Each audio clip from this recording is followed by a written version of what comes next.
Hi everybody, John Riddle here with a brand new video on AutoCAD.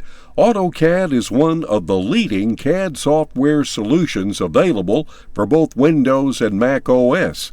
With AutoCAD you can create very precise 2D drawings and 3D designs. And in the next few minutes we're going to show you everything you need to know to start using AutoCAD.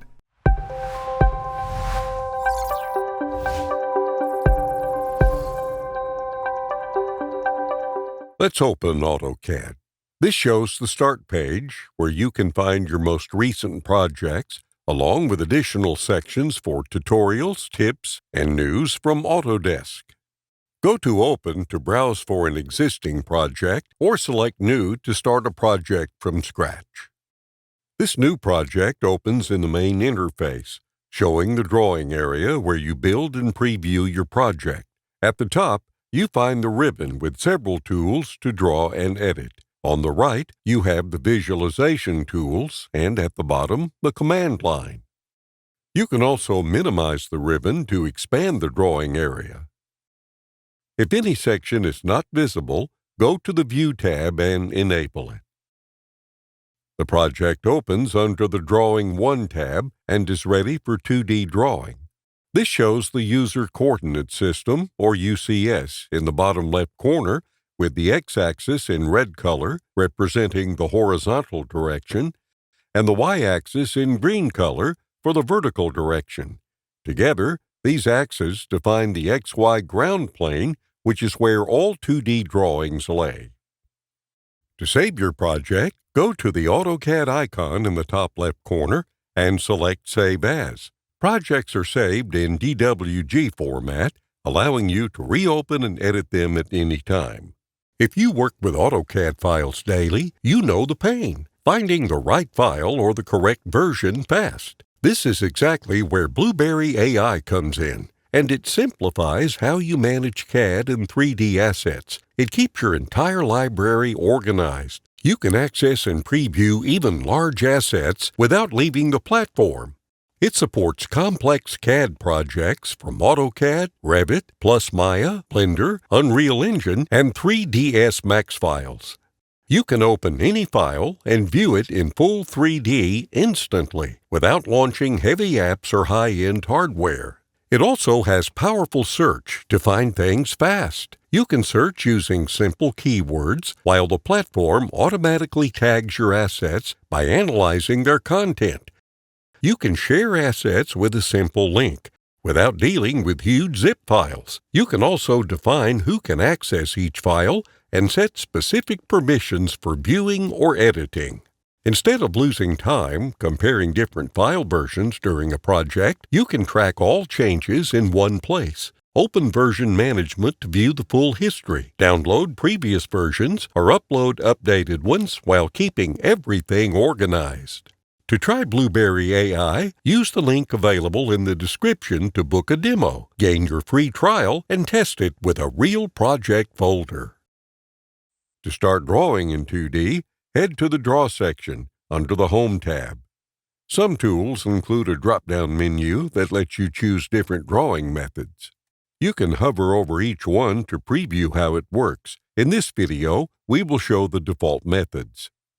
Enable the Line or Polyline tool and click in the workspace to drop consecutive segments.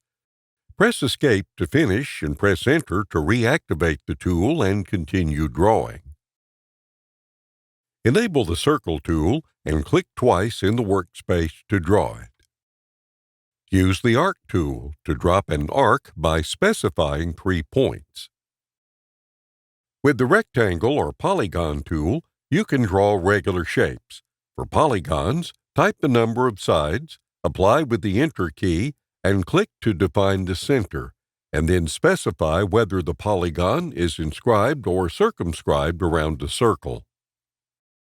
While drawing, AutoCAD displays a live preview of the object. Press Escape to cancel the current action. If the object has already been created, use Ctrl or Command and Z to undo it. The command line at the bottom is also very useful while you draw. For example, you can enable the Polyline tool by typing Polyline, selecting it with the arrow keys, and hitting Enter to apply. Once you set the first point on the workspace, several options appear at the bottom with their first letters highlighted in blue. For instance, you can type A to launch arc and draw a curved side for your polyline. For the next side, type L to switch back to the straight segment. Then, to finish the shape, type C and hit Enter to close it. You can access these options using your arrow keys and pressing Enter to select. To check your work, use the mouse wheel to zoom in and out around your cursor. On the right side, you can enable the Pan tool to click and move across your project using the Escape key to exit. In the top right corner, you'll find the 3D View Cube, which allows you to change the perspective of the preview. By default, this shows your project from the top down, the standard for 2D drawings. Use the arrows in the top right to rotate by 90 degrees, or click and drag the circumference to rotate in 2D. While drawing, the live preview shows the exact measurements, such as the length of a segment and its angle relative to the x-axis. These values follow the measurement units set for your project that you can check by launching the Units command. This opens a window where you can set units for length and angle and choose between inches, feet, meters, or centimeters. Besides showing measurements, AutoCAD allows you to type exact values. For example, type 16 for the length. Hit Tab to move to the second parameter, in this case the angle. At this point, press Enter to move to the next step. Now let's switch to a 3D perspective. You can go to the View Cube and click any vertex or side. Or enable the Orbit command from the right and click and drag to rotate the preview freely. Here, you'll see the blue Z-axis representing height from the ground plane. Press Escape to exit the Orbit tool. If you need to change the ground plane convention from XY to XZ, right-click on the UCS and go to Z-axis. Place the UCS where you like, then fix the axis direction, getting the Y-axis properly. In this video, we will stick with the default XY convention. Now, let's see how to draw in 3D. All 3D drawing tools are located under the 3D Tools tab. If this tab is not visible, right-click on the top bar, go to Show Tabs, 3D Tools. Under the Modeling section, you get several tools to create 3D solids. Enable the Box tool and click and drag to define its base on the XY ground plane. Then, click again to set its height. The same workflow applies when creating a cylinder, a pyramid, or a cone. Use the Sphere tool to drop a sphere by clicking twice. All these objects are ready-made shapes called 3D solids. By default, only their structure is visible, as the 2D wireframe view is selected as Visual Style in the top left corner.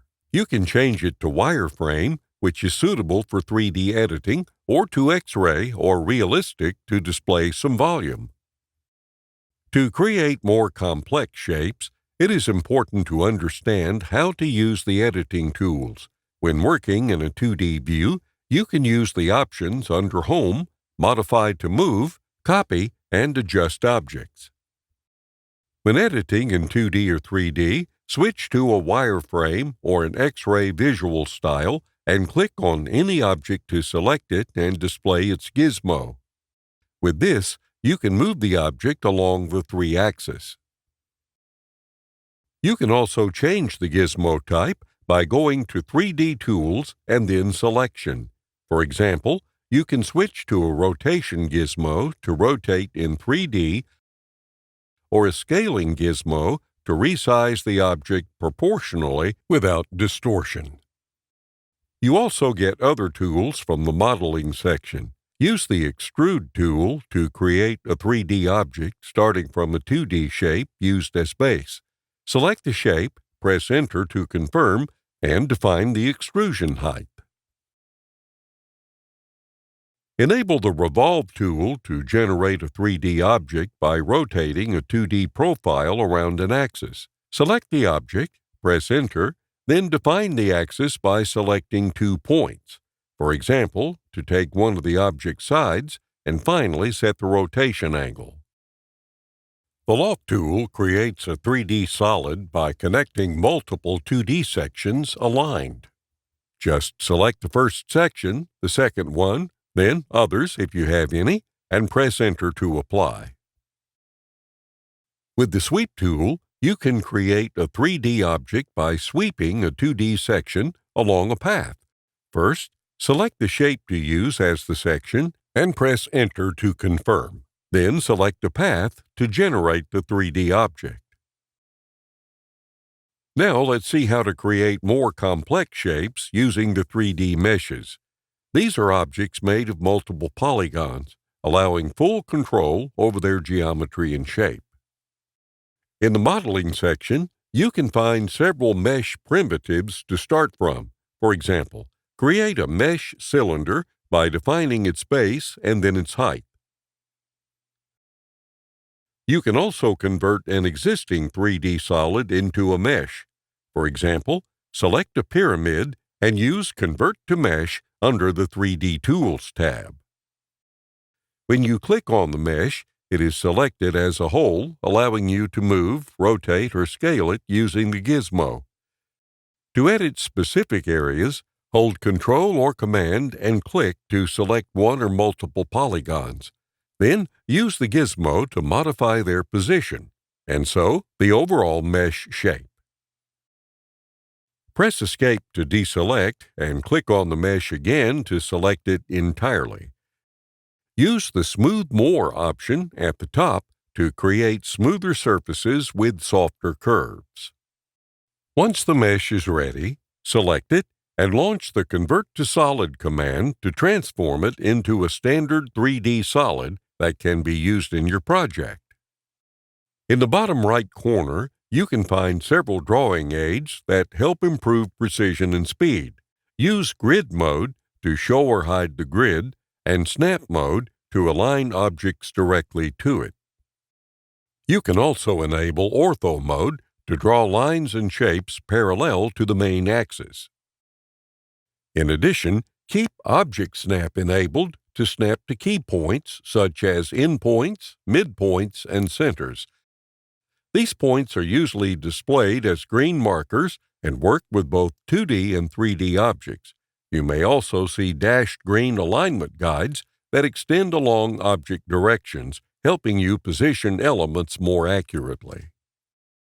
When no tool is active, the cursor displays the 3-axis with a square at the center in selection mode, allowing you to click on any 2D or 3D object to select it. Once an object is selected, you can use Ctrl or Command with X, C, and V to cut, copy, and paste. Use Ctrl or Command and Z to undo any action. Selected objects display blue nodes around them. Larger blue squares are used to move vertices and modify side lengths, or move arcs and circles from their centers. Smaller blue rectangles allow you to move sides without changing their length. Hover over these nodes to access additional options. For example, you can add new vertices to create more sides or remove existing ones.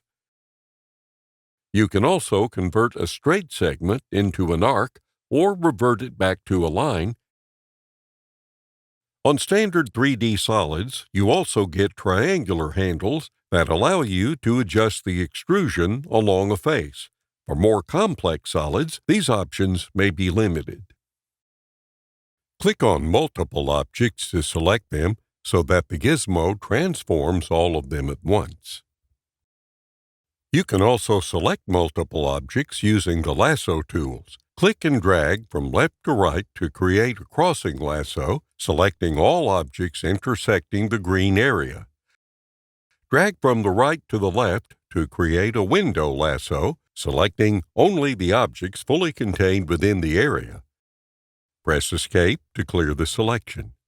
Thank you so much for watching today's video on AutoCAD, and be sure to check out the link in the video description below where you'll be able to get a free trial version of AutoCAD. And for more information, be sure to visit our YouTube channel or our website.